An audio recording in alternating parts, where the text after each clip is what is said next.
Is a three-time state champion, two-time national champion. He is 2 years older than me, and he is in my weight class. I have set myself a goal that season to be state champion and not to be pinned by anyone. If you can come up and I'll just show you what's different.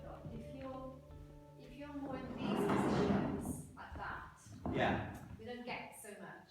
Uh-huh. So this is great. Yeah. And then the other one felt more like that. So you're still telling us. Yeah. Yeah. In a sense, you move forward like that. Yeah, shoot in. He's standing, I shoot in to try and take his legs. Yeah. And there's a various moves I can do. I don't manage it, but I'm squeezing him, trying to break him down. Yeah. And then he does a cross arm to the face, is this. He'll be there, but I'm trying to break him, go bang, across my face. And it goes, and then he gets you. So go to that position. Hold it, hold it.